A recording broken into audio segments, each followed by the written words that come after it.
Hello everybody, this is Digraj Singh Rajput. Welcome to magnet brains. इस video में हम क्या पढ़ने वाले हैं? इस वीडियो में हम हमारे टॉपिक को कंटिन्यू करेंगे जो है ऑन बीइंग इन डेप्थ। ठीक है, अब ऑन बीइंग इन डेप्थ क्या है? रैंडम सा टॉपिक है लेकिन ये इंपॉर्टेंट है। क्यों? क्योंकि अभी तो जो कहानी सुनी है हमने दो टॉपिक कंप्लीट किए। थुलासी की कहानी सुनी है, शेखर की कहानी सुनी है। तो कहते हैं ना, जैसे कहानी सुनने के बाद में आप क्या निकालते हो? Moral of the story. तो वो मोरल ऑफ द स्टोरी आपको इस वीडियो में जानने को मिलेगा। ठीक है, मोरल ऑफ द स्टोरी के थ्रू आपको ये पता चलेगा कि जो स्मॉल फार्मर्स हैं, जो लैंडलेस फार्मर्स हैं, उन्हें किन समस्याओं का सामना करना पड़ता है। क्योंकि हम क्या पढ़ रहे हैं? हम पढ़ रहे हैं रूरल लाइवलीहुड।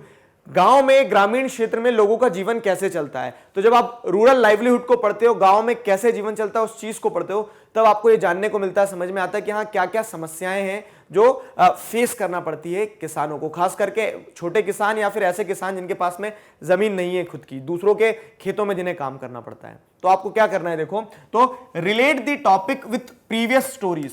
दोनों स्टोरीज देखिए आपने, थुलासी की और शेखर की। क्या समझ में आया था दोनों स्टोरी से? कि हार्डशिप बहुत है, पैसे की तंगी होती है, खुद की जमीन नहीं होती है, खुद की जमीन अगर है भी तो उन्हें काम ज्यादा करना पड़ता है। वो किसी ना किसी तरह से चंगल में फंसे हुए हैं, किसके? बड़े किसान के या फिर ट्रेडर वगैरह के। जैसे आपने थुलासी के केस में क्या देखा था कि थुलासी ना चाहते हुए भी कम पैसे में रामालिंगम के जमीन पे काम करना पड़ता है उसे। क्यों? क्योंकि दूसरा ऑप्शन नहीं है। ठीक है, 40 रुपए पर दिन के हिसाब से काम कर रही है वो। तो इस सेंस में क्या है कि जो छोटे किसान या फिर ऐसे किसान जिनके पास जमीन नहीं, उन्हें हार्डशिप बहुत ज्यादा फेस करना पड़ती है। शेखर की स्टोरी में भी हमने क्या देखा था कि शेखर को ट्रेडर के यहां काम, मतलब ट्रेडर से लोन लेना पड़ रहा है और बदले में ट्रेडर ने कहां फंसा दिया है उसे कि आपको आपकी फसल जो है मुझे ही बेचना पड़ेगी।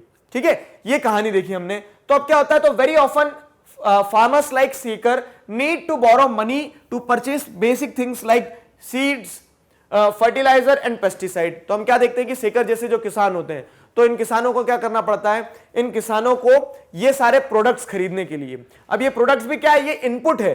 किसान है तो खेती करेगा, खेती करेगा तो उसे सीड्स लगेंगे ही लगेंगे, फर्टिलाइजर्स लगेंगे ही लगेंगे, पेस्टिसाइड्स लगेगी ही लगेगी। अब ऐसा तो नहीं कि ऊपर से गिर जाएगी, जैसे बारिश ऊपर से हो जाती तो ये पेस्टिसाइड वगैरह की भी बारिश हो जाएगी, नहीं होगी ना। तो इस सेंस में क्या है कि अब जब इन सारी चीजों की जरूरत लगेगी तो ये सारी चीजें कहां से आएगी उनके पास? सोचो जरा 2 मिनट। ये सारी चीजें खरीदने के लिए उन्हें पैसा लगेगा। अब पैसा भी ऊपर से नहीं आएगा, पैसा कहां से आएगा? मनी। तो often they borrow this money from money lenders. ठीक है, तो इस कारण से उन्हें क्या करना पड़ता है कि पैसा मनी लैंडर से उधार लेना पड़ता है, बोरो करना पड़ता है, ट्रेडर्स से लोन के रूप में पैसा लेना पड़ता है। या फिर बड़े किसान जैसे रामालिंगम है, तो अगर कुछ दिक्कत आती है तो फिर थुलासी किसके पास जाएगी? थुलासी रामालिंगम जैसे किसानों के पास जाएगी, उनसे पैसे लेंगी। अब आप बोलोगे सर एक डाउट आया हमारे मन में। क्या डाउट आया? कि पैसे उधार लेना ही क्यों है? इनके पास खुद के पास पैसे नहीं होते क्या? तो देखो, यही चीज तो हमने पिछली 2 स्टोरीज में देखी। क्या? कि इन्हें बहुत हार्डशिप फेस करना पड़ती है, इनके पास सेविंग्स नहीं रहती है। अब जब पैसा बचता नहीं है तो क्या करना पड़ेगा? जरूरत लगेगी पैसे की तो आपको उधार लेना पड़ेगा। वही चीज ये करते हैं। जब ये पैसा उधार लेते हैं ना, तो पैसा उधार लेने में दिक्कत क्या है कि ये फंस जाते हैं, एक तरह से डेप्ट ट्रैप में फंस जाते हैं। डेप्ट क्या होता है? देखो, तो ऑन बीइंग इन डेप्ट, डेप्ट समझा देता हूं। डेप्ट मतलब कर्ज होता है। ठीक है, तो अब आपको ये समझ में आ गया इन्हें कर्ज क्यों लेना पड़ता है। चलो, कर्ज लिया। अब कर्ज लेने के बाद ये किस तरह से उस कर्ज में फंस जाते हैं उस चीज को समझो। तो chances of being getting into डेब्ट। ठीक है, कर्ज में फंसने के क्या चांसेस है? देखो, तो if the seeds are not of good quality और pest attack their crops, there can be a major crop failure. अब एक किसान ने बड़ी रिस्क ली। सबसे ज्यादा रिस्क कोई लेता है ना, तो किसान लेता है। वो कैसे लेता है समझाओ मैं आपको। आप बहुत अनसर्टिनिटी में काम करते हो, आपको नहीं पता है कि आपने जो बीज लगाया है वो बीज एक पौधा बनेगा नहीं बनेगा। चलो पौधा बन गया, पौधा बन गया तो उसे पानी मिलेगा नहीं मिलेगा नहीं पता है आपको। ठीक है, चलो पानी मिल भी गया, बड़ा हो गया, लेकिन ये गारंटी नहीं है कि वो बच जाएगा। कभी किसी पेस्ट ने हमला कर दिया, तो अभी आपने रिसेंटली सुना होगा टिड्डी दल आ गया था। ठीक है, तो टिड्डी दल आ गया तो उसने क्या कर दिया? पूरी फसलों को खराब कर दी किसानों की। तो इस तरह से बहुत ज्यादा रिस्क रहती है।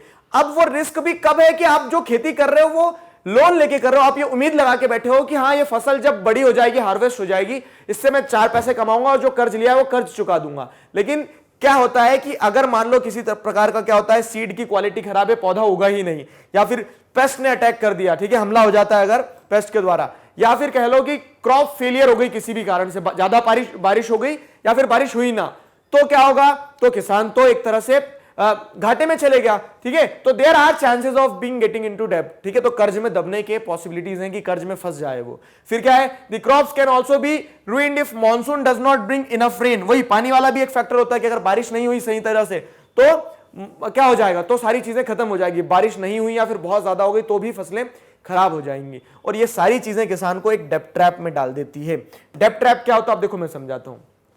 क्या हुआ, आपने लोन लिया, ठीक है, आप क्या उम्मीद लगा के बैठे थे कि आपके लोन से आप फसल उगाओगे और फिर जब पैसा आएगा तो उस पैसे से आप क्या कर दोगे, वापस जिससे लोन लिया था, जिससे कर्ज लिया था, उससे मनी लेंडर को पैसे लौटा दोगे।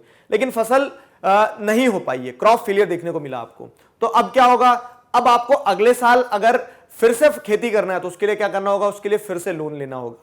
एक लोन पहले से था, एक कर्ज पहले से था, दूसरा कर्ज और ले लिया, तो अगर उस साल फसल हो भी जाती है तो आपका सारा पैसा आप कर्ज चुकाने में लुटा दोगे, ठीक है। फिर तीसरे साल मान लो फिर फसल खराब हो गई तो फिर चौथे साल क्या लेना पड़ेगा, आपको लोन लेना पड़ेगा।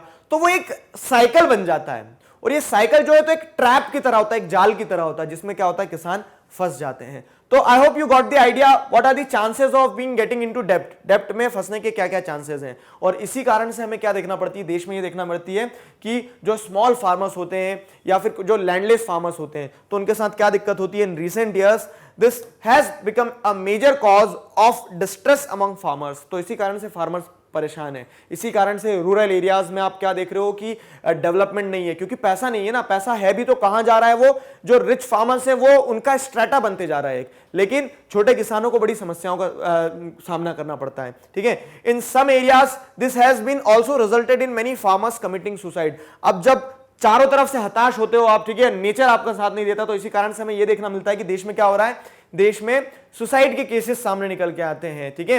हमारे जो किसान है वो सुसाइड करते हैं, क्यों, वो सुसाइड जो कर रहे हैं तो ऐसा नहीं कि कोई और परेशानी सिंपल सी है कि वो फाइनेंशियली क्या हो जाते हैं, बहुत ज्यादा रुइन हो जाते हैं, फाइनेंशियली उनके पास कुछ बचता नहीं है और वो उल्टा डेब्ट ट्रैप में फंस जाते हैं। और ये कर्ज से छूटने का एकमात्र समाधान क्या रह जाता है फिर उनके पास, कि वो इस दुनिया से अपने आप को छुड़वा ले, और इसी कारण से सुसाइड होते हैं फार्मर्स में, ठीक है। तो आई होप एक इंपॉर्टेंट चीज आप समझ पाए हो। कहानियों के बीच में हमने क्या करा, कहानियों के बीच में हमने ये सीखा कि किस तरह से समस्याएं उत्पन्न होती है, किस तरह से प्रॉब्लम्स क्रिएट होती है, डेब्ट ट्रैप क्या होता है, कैसे किसान डेब्ट ट्रैप में फंस जाता है, वो सारी चीजें हमारी यहां पे क्लियर हो गई है। किसी प्रकार का डाउट है feel free to ask in comment section. I hope you enjoyed the topic, आपको चीजें समझ में आई है, कंसेप्ट्स को रिलेट कर पाए हो। अब क्या है इंपॉर्टेंट ये भी सुनते जाओ। मैग्नेट ब्रेन्स पे क्लास 4 से क्लास 12 तक सभी सब्जेक्ट्स, सभी चैप्टर्स के टॉपिक्स, सब टॉपिक्स, हर चीज सिस्टमैटिकली अवेलेबल है इसी तरह के वीडियो लेक्चर्स के थ्रू। आपको क्या करना है, आपको निश्चिंत होकर घर बैठना है, ठीक है। वेबसाइट पर या यूट्यूब चैनल पर आप वीडियोस देख सकते हैं और अपना सिलेबस घर बैठे कंप्लीट कर सकते हैं। आपको अपने जूनियर्स और सीनियर्स को जरूर बताना है मैग्नेट ब्रेन्स के बारे में। मिलते हैं नेक्स्ट वीडियो में एक अगले टॉपिक के साथ में। जो हमारा नेक्स्ट टॉपिक है तो उसमें हम क्या पढ़ेंगे, हमने अभी तक छोटे किसानों के बारे में देखा, लेकिन हम देखेंगे कि रूरल एरियाज में बड़े किसान कैसे सर्वाइव करते हैं, वो हम नेक्स्ट वीडियो में डिस्कस करेंगे। Till then stay connected, keep learning. Thank you very much.